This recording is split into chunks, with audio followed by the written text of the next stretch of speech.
हमें सबसे पहले आपका नाम जानना चाहेंगे और आप किस तरह से साक्षी से जुड़े हुए हैं वहाँ पर क्या फील करने वाले हैं। हम तीनों एक्टर्स हैं और ये जो नाटक कर रहे हैं हम साक्षी के लिए ये वायलेंस अगेंस्ट वुमेन और गर्ल्स जो होता है उससे लड़ने के लिए है और that's why we are doing this play right. अब ये नाटक है, इट्स वेरी इंटरेस्टिंग, इसकी नैरेटिव बहुत अच्छी है और कहानी भी बहुत ही अच्छी है।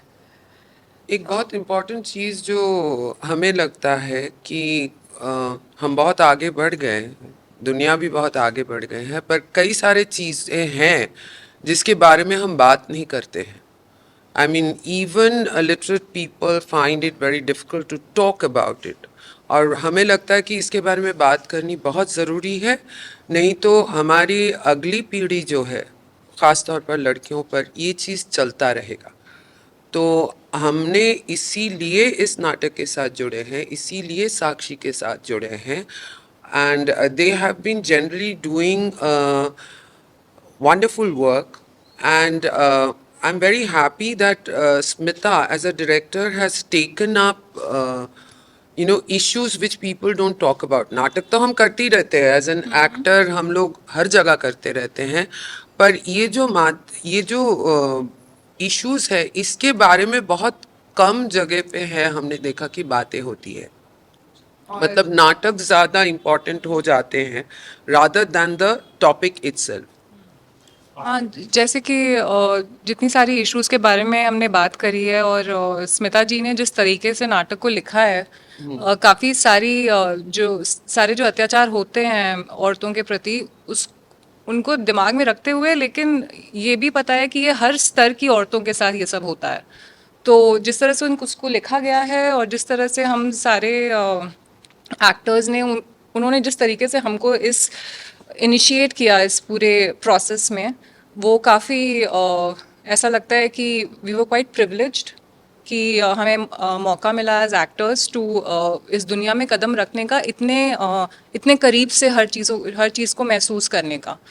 तो या एज एन एक्टर ऑल्सो हमें लगता है कि जब आप हम लोग कोई नाटक में अभिनय करते हैं तो उसमें हमारी जो एक्टर की जो सत्ता कहते हैं ना, पर्सोना, हाँ, वो कई बार हम because we are use to it वो चीज़ ज़्यादा आगे निकल जाते हैं, वेर एज इस प्ले में ऐसा कोई चांस ही नहीं था। कि आप किरदार से कभी भी दूर चले हाँ, जाएं। और इसलिए ये बहुत डीप रूटेड है, बहुत सी चीज़ें हमें भी फेस करनी पड़ी, और इस वजह से हमें लगता है कि एज एन एक्टर ऑल्सो हमने डेवलप किया है, क्योंकि इतना ट्रूथफुल है ये कहानी कि आपकी और कोई चारा नहीं है, आपको उसी जगह पे जाके उस तरीके से ही आपको परफॉर्म करना है। तो मेरे लिए तो that was a great exercise. It was a great experience because it was like finding another way of performance. And मैंने देखा है कि लाइक लोग जब ये नाटक देखते हैं तो आफ्टर द प्ले वो इन इश्यूज के बारे में बात करते हैं, क्योंकि हम ये इश्यूज को एक मैसेज के तौर पे नहीं डाल रहे हैं, ऐसे नहीं रखा गया है इस हाँ और सिखाने के तौर पे भी नहीं, बिल्कुल उस तरह से ये लिखा ही नहीं नाटक गया है है।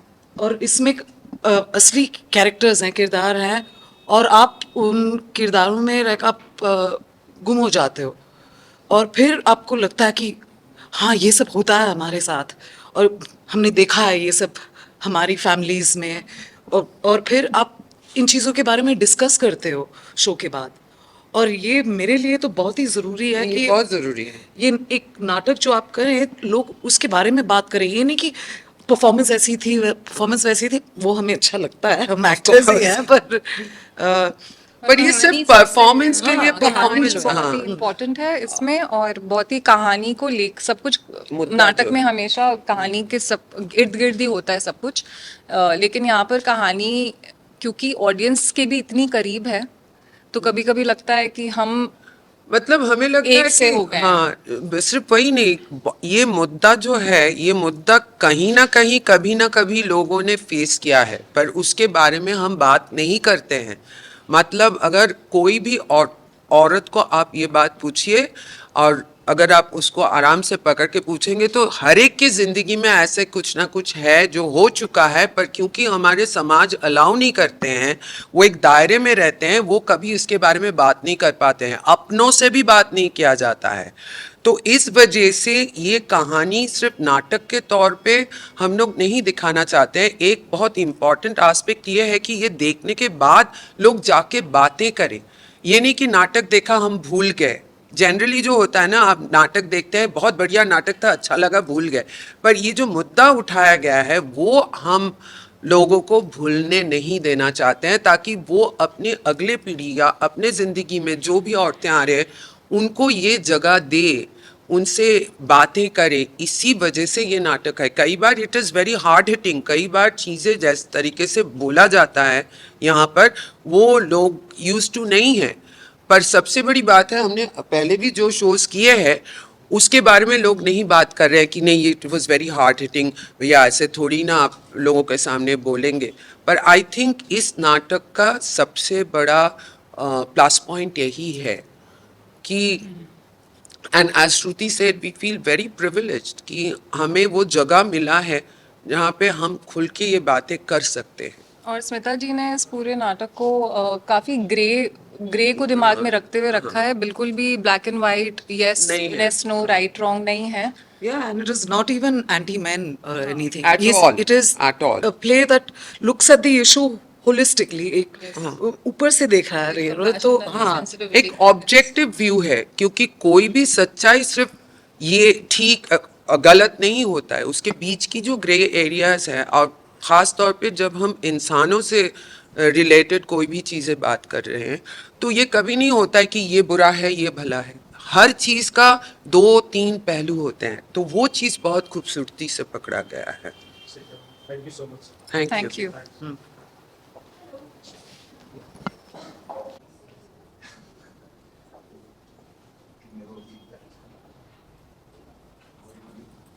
अभिषेक सर हो गया? नहीं मैडम, अभिषेक जी या थोड़ा सा उनके बारे में विजुअल ले रहे हैं।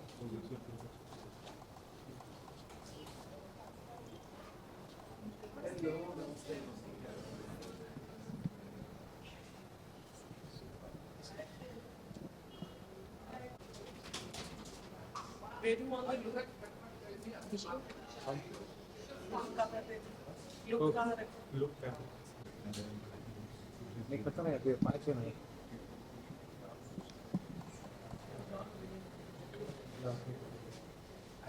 हो गया विजुअल? है, इनका भी बाकी है ना। विजुअल बाद में करेंगे, पहले ओके साउंड चेक करो। जानना चाहिए कि आज आप क्या यहाँ पे दिखाने वाले हो, क्या चीज़ लेके आ रहे हो। मैं एक बहुत ही अलग किरदार प्ले करने वाली हूँ, तरुश्री का, जो एक 19 साल की लड़की है।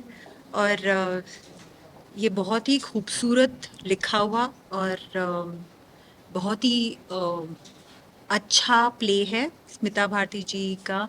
और it's something I have never done before. तो बस मैं यही कहना चाहूँगी कि इट्स मतलब बहुत यूनिक है, बहुत अलग है, और मैं बहुत घबराई हुई हूँ बस। प्ले तो काफ़ी सारे होते हैं, काफ़ी यूनिक प्ले होते हैं, बट इस प्ले में क्या कुछ अलग देखने को मिलेगा, किस मुद्दे पे, उसके बारे में कुछ? हर मुद्दे पे, औरतों के बारे में, अबाउट जेंडर बायसेस जो औरतों पे बीतती है या लोगों पे बीतती है, आज के जो बहुत रेलेवेंट रिलेशनशिप इश्यूज और बहुत सी चीज़ें जो हम नहीं बताते, या LGBTQA+1 के बारे में, और बहुत रिलेशनशिप्स और human values, human ideals and morals and जैसे बहुत ज़रूरी है लोगों को थेरेपी लेना, बहुत ज़रूरी है लोगों को फैमिली में किसी से बात करना, फैमिली वैल्यूज़, और वो कितना इम्पोर्टेंस रखते हैं हमारी सोसाइटी में। बहुत बहुत कुछ है, मतलब इट्स वेरी एंटवाइंड। तो आप कोई भी प्रोजेक्ट या कोई भी आर्ट दिखाने से पहले उसके पीछे कोई थॉट प्रोसेस होता है कि लोग क्या देखना चाहते हैं, तो आप लोगों के प्ले के पीछे क्या थॉट प्रोसेस था हमारे प्ले के पीछे सिर्फ स्मिता भारती जी और कोई नहीं जो डायरेक्टर। तो आपसे जानना चाहेंगे कि आप क्या मेरा नाम तरनजीत। जी हाँ। तो आपको बताइए कि आज क्या आप लेके आने वाले, आपका क्या है स्पेशल? पहली बात तो जो पूरा प्ले है वो बहुत एक इम्पॉर्टेंट सब्जेक्ट पे है, जिसमें जहाँ पे चाइल्ड अब्यूज़ से लेके सेक्सुअल अब्यूज़ और जो रिलेशनशिप्स में घर में कॉन्फ्लिक्ट होते हैं, कैसे हम उन चीज़ों को दबाते हैं, उन चीज़ों के बारे में बात नहीं करते, आपस में एड्रेस नहीं करते, और वो कॉन्फ्लिक्ट और वो स्ट्रेस बढ़ता ही चला जाता है। और बहुत ज़रूरी है कि हम इन मुद्दों के बारे में बात करें। मेरी जो जर्नी रही है एज एन आर्टिस्ट पिछले कुछ सालों में, इट्स स्पोकन वर्ड पोएट्री के थ्रू भी it's been about talking about these issues, और इसके लिए मैं बहुत डीपली कनेक्ट करती हूँ स्मिता के काम से, जो वो पिछले 20-30 साल से करते रहे हैं साक्षी के थ्रू, और उनके जो नाटक भी हैं वो भी उसी तरह के इम्पोर्टेंट सब्जेक्ट्स को एड्रेस करते हैं। तो आई थिंक आप एज एन आर्टिस्ट अगर किसी चीज़ के लिए स्ट्रांगली किसी चीज़ को महसूस करेंगे, बिलीव करेंगे, तभी आप पूरी ऑनेस्टी से उसको स्टेज पे निभा पाएंगे। ट्रू।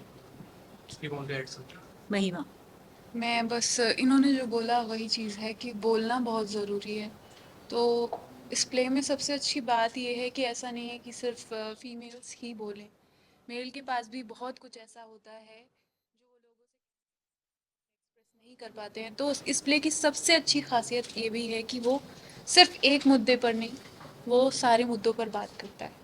आई होप लोग आप नाटक का जो गाना है, गाना आपने गाया तो अगर वो गुनगुना देंगे तो करके बच्चे घाट घाट में पंछी बोलता,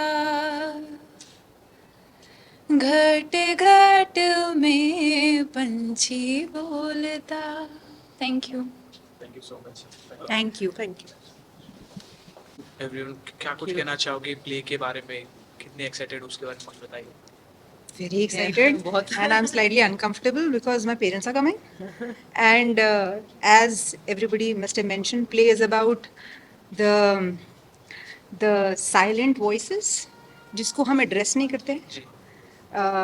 India में, especially from the place I come from, it's difficult. So I'm already trying to come out of the comfort zone. And this is all that I can say the play talks about, coming out of the comfort zone, because सब कहना चाहते हैं पर because of whatever justified because बाहर जो भी लोग क्या सोचेंगे, कैसे बात करते हैं, उस सब की वजह से we are all silent. So I am just coming out of the comfort zone. Yeah.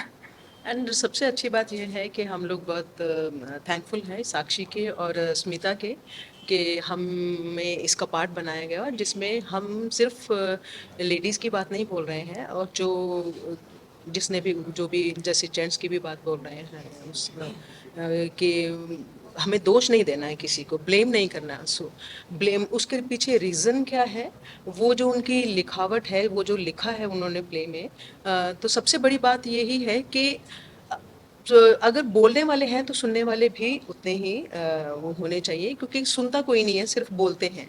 So I am really thankful to Smita कि उन्होंने इतना अच्छा प्ले लिखा है, और जिसके अंदर हर जनरेशन की बात कही गई है, एक 80 साल के बूढ़े तक की बात कही गई है, और बहुत ही टीनेजर्स की बात कही है।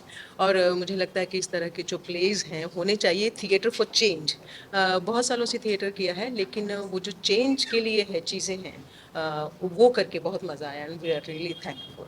Thank you. बस यही कहूँगा कि एक तो नाटक जो है जो लिखा गया है और जो परफॉर्म होने वाला है, पर मैं ज़्यादा उसमें इंटरेस्टेड हूँ जो नाटक लोगों के दिमाग में चलेगा, जो मेमोरीज, जो सवाल, जो एक्सपीरियंसेस हम सोसाइटी में, इंग्लिश में टर्म है to brush them down the carpet, वो जो करते हैं वो ना होके जो कॉन्वर्सेशन शुरू हो या दिमाग के अंदर जो जद्दोजहद शुरू हो, उसके लिए मैं बहुत इंटरेस्टेड हूँ। और ऑब्वियसली नर्वस हूँ, एक भी डायलॉग नहीं है और गाना है सुर में, तो इनके सपोर्ट से basking in the reflected glories kind of.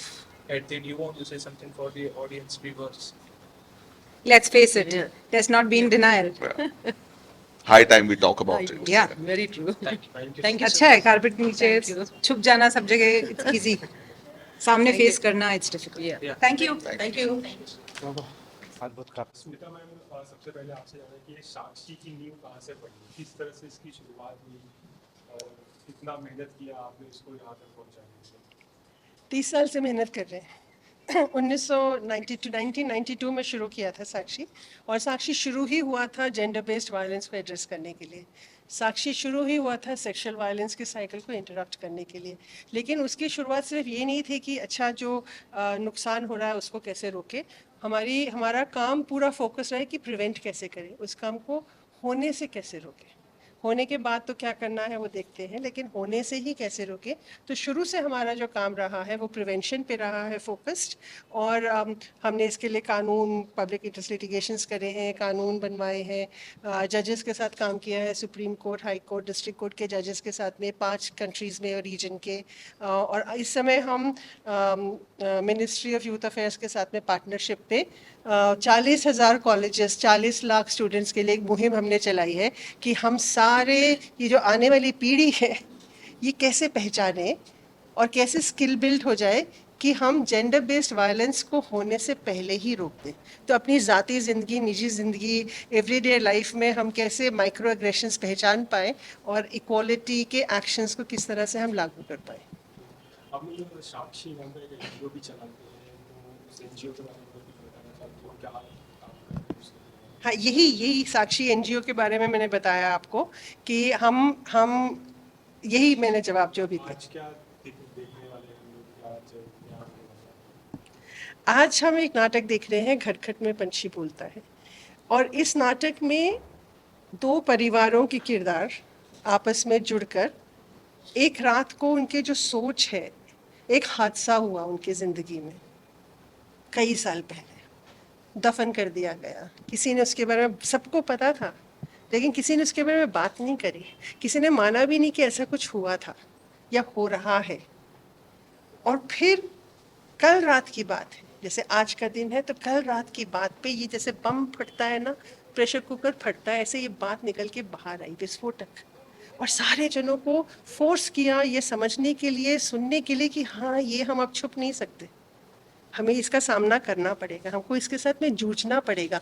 और उस विस्फोट से जो निकले हैं सवाल, उन्होंने इन किरदारों की रातों की नींद गायब कर दी है, और वो सालों से दफन करी हुई बातों को करोज कुरेज के निकाल रहे हैं और पूछ रहे हैं सवाल खुद से, एक दूसरे से, कि किस तरह हम इस बात को होने से रोक सकते हैं। हमने क्या किया और क्या नहीं किया, हमने क्या बोला और क्या नहीं बोला कि बात इतनी बढ़ गई। संदीप सर, आपसे जानना चाहेंगे कि आप किस तरह से साक्षी से एसोसिएट हो और आज क्या आप नया लेके आ रहे हैं? साक्षी के साथ और स्मिता जी के साथ तो मुझे कम से कम 10 साल हो गए। हम लोग ने बहुत काम किया है साथ में, कुछ स्ट्रीट बच्चों के साथ भी, रास्ते में रहने वाले बच्चों के साथ भी काम किया। काफ़ी सारे इनके जो नाटक रहे पहले वाले, उनको मैंने कोरियोग्राफी भी की थी। उन्होंने मुझे कहा इस बार कि इस नाटक के लिए मेरे साथ जुड़िए एंड इसमें एक भाग लीजिए एज एन एक्टर। तो I am very thankful to Smita ji, उन्होंने सोचा कि मैं ये काम कर पाऊँगा। काफ़ी मुश्किल किरदार है ये, क्योंकि सारी औरतें जो हैं वो इसी किरदार के ऊपर उंगलियाँ उठा रही हैं। सो कहीं ना कहीं पर जो घर की सच्चाई होती है वो कहीं ना हम छुपा देते हैं। सब एक्टर्स ने बोला, हम लोग उसको कहीं ना कहीं पे अपने अंदर दबा लेते हैं और जो ज़िंदगी चलती रहती है, पर उससे हमारा नज़रिया कैसे बदल जाता है, हमारी ज़िंदगी में कैसे बदलाव आता है, वो हमें पता नहीं चलता। और अगर हम किसी से बात करें उसके बारे में, चाहे हमारे घर वाले के साथ में हो या बाहर किसी थेरेपिस्ट के साथ में हो, किसी से भी अगर बात की जाए तो कहीं ना कहीं पे आप उससे डील कर सकते हैं, उसको सॉल्व कर सकते हैं। तो यही बात है जो मैम चाहती बाहर आए कि अगर हम कल अगर घर वापस जाते हैं तो हम लोग कहीं ना कहीं, अगर हमारे साथ कुछ भी हुआ हो ज़िंदगी में, उसके बारे में बात करें और लोगों को बताएं कि हमारे साथ हुआ है ऐसा, एंड शायद उससे हमारी लाइफ आगे की जो है वो बेटर हो सके। मैम, आपसे जानना चाहेंगे कि आप किस तरह से एसोसिएट है साक्षी के साथ में? जेंडर इक्वालिटी पे साक्षी काम करती है, काफ़ी सालों से काम करती है। जब मैंने ये सुना तो अच्छा लगा, तो मेरे को जुड़ने का, मेरी दोस्त है ये, तो इससे मैं जुड़ गई ये काम में।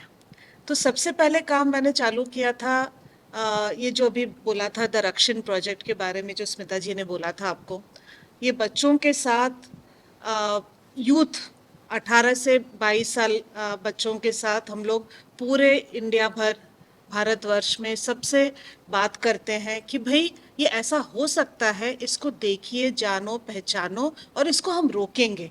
ये नहीं कि होने के बाद इसका क्या करेंगे, कानून है क्या, नहीं है क्या। कानून तो है अपनी जगह, पर कानून तक पहुंचते पहुंचते बहुत टाइम हो जाता है, बहुत लोगों की ज़िंदगी बर्बाद हो जाती है तब तक।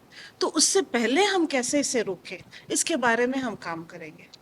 तो इसके लिए हम साक्षी के साथ जुड़ गए, बहुत सारे कॉलेजेस में बात करते हैं इसके बारे में। और अभी पिछले 1 साल से हम लोग ये काम जेंडर इक्वालिटी के ऊपर टी स्टेट्स में काम कर रहे हैं। ये एक WSAF प्रोग्राम है जो हम दार्जिलिंग में कर रहे हैं और अभी साउथ में करने वाले हैं ये साल से। तो यहाँ पे हम टी स्टेट के सब पूरे मैनेजर्स से लेके स्टाफ और जो वर्कर्स प्लकर्स हैं उन लोगों के साथ, यूथ के साथ, कम्युनिटी के साथ, सबके साथ यही बात हम फैलाते हैं, अलग अलग माध्यम से बात करके, उनको छोटे छोटे प्लेस दिखा के, उनसे नाटक करवा के, खेल खेल में यही बात हम उनको समझाते हैं। इसमें तो मैं एक इससे थोड़ा हट के पूछना चाहता हूँ कि जैसे कि जेंडर इक्वालिटी और डोमेस्टिक वायलेंस की चीज़ें आप लोग काम कर रहे हैं। अभी एक सबसे लेटेस्ट केस चल रहा है राखी सावंत का, तो वहाँ पे मतलब काफ़ी बवाल मचा हुआ है। तो आप अगर कुछ कहना चाहें उसके बारे में, कि आप उसको किस तरह से देखें? काफ़ी आप सोशल वर्क करते हैं, तो आप किस तरह से उस चीज़ को? सवाल सोशल वर्क का नहीं है यहाँ पर, सवाल सिर्फ इतना है कि हमने क्या सहना है और क्या नहीं सहना और क्यों सहना है। अगर हमारी पर्सनल बाउंड्री ब्रीच होती है, अगर वायलेटिव है, अगर रिस्पेक्ट और डिग्निटी के ऊपर में आघात है, तो वो हमें सहने की ज़रूरत नहीं है। हमें उसके बारे में बात करनी ज़रूरी है, उसकी आवाज़ उठानी ज़रूरी है। इसमें कोई शर्म की बात नहीं। शर्म हमारे साथ हुआ उसमें नहीं है, शर्म उसे आनी चाहिए जिसने ये काम किया। संदीप सर, आप राखी जी के बहुत जो क्लोज फ्रेंड हैं और काफ़ी सालों से आप एक दूसरे को जानते हैं, तो आप इस पे कहना चाहेंगे? मैं स्मिता जी से बिल्कुल सहमत हूँ। अगर हमारे साथ किसी भी तरह का वायलेंस हो रहा हो तो हमें उसको कभी भी एनकरेज नहीं करना चाहिए, बात करनी चाहिए, रिपोर्ट करना चाहिए। और राखी मेरी स्टूडेंट रह चुकी है, मैं जानता हूँ, बहुत दबंग लड़की है, बिल्कुल बिंदास बोलती है। एंड उसके साथ अगर हुआ है ऐसा, तो बोल रही है ऐसा हुआ है, तो I am sure she will take good actions for it and it should not happen. किसी भी के साथ भी हो, चाहे वो राखी हो या किसी के साथ भी हो, वायलेंस नहीं होना चाहिए। ठीक है, thank you. Thank you. Thank you, thank you. Which one letter?